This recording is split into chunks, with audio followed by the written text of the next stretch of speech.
Hello everyone, আসসালামু আলাইকুম। Welcome to জান্নাস mini kitchen.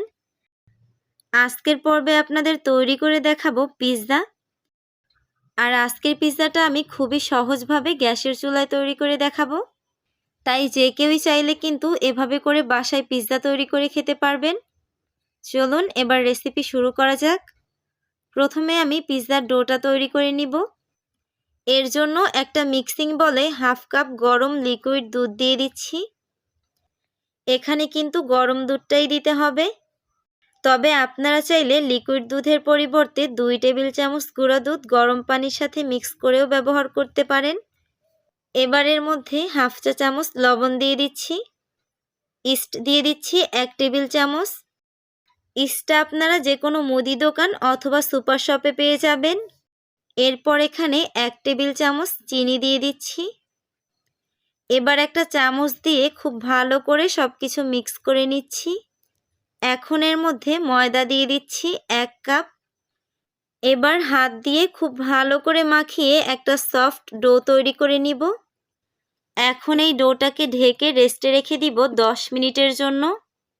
আর এই সময়ের মধ্যে আমি পিৎজার জন্য চিকেনের পুরটা রেডি করে নিব।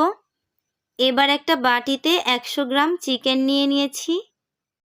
এবার এর মধ্যে হাফ চা চামচ রসুন বাটা আর 1 চা চামচ আদা বাটা দিয়ে দিচ্ছি। মরিচ গুঁড়ো দিয়ে দিচ্ছি 1 চা চামচ আর গোলমরিচ গুঁড়ো দিয়ে দিচ্ছি হাফ চা চামচ। লাল মরিচের টমেটো সস দিয়ে দিচ্ছি 1 চা চামচ। 1 চা চামচ দিয়ে দিচ্ছি সয়া সস।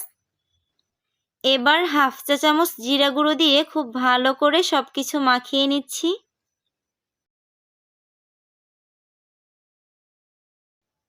এবার একটা প্যানে পরিমাণ মতো তেল দিয়ে দিচ্ছি। এখন এর মধ্যে চিকেনগুলোকে দিয়ে দিচ্ছি আর সাথে 1/4 কাপ পেঁয়াজের কোয়া দিয়ে দিচ্ছি। এবার মিডিয়াম আঁচে নেড়ে চেড়ে খুব ভালো করে ভেজে নিব। ভাজা হয়ে গেছে, এবার এটাকে সাইডে রেখে দিচ্ছি। এবার যে ডোটা রেস্টে রেখেছিলাম সেটাকে একটু মথে একটা রুটি বানিয়ে নিচ্ছি।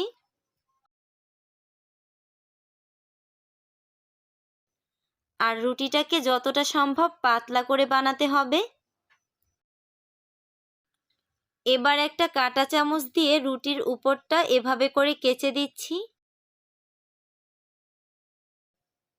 এখন চুলাতে একটা প্যান বসিয়ে রুটিটাকে প্যানের মধ্যে ছড়িয়ে দিচ্ছি।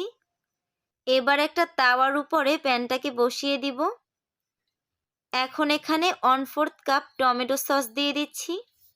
আপনাদের কাছে পিৎজা সস থাকলে পিৎজা সস দিবেন, আমার কাছে ছিল না তাই আমি এখানে টমেটো সস ব্যবহার করেছি।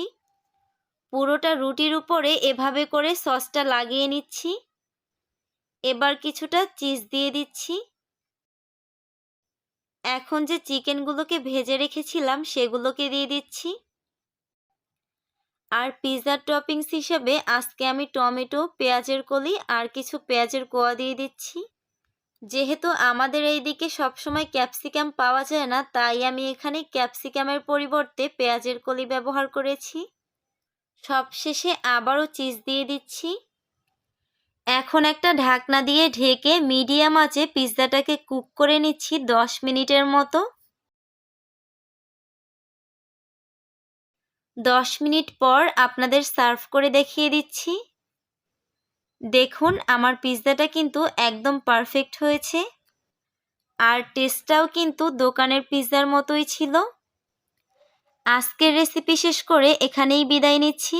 সবাই ভালো থাকবেন। আল্লাহ হাফেজ।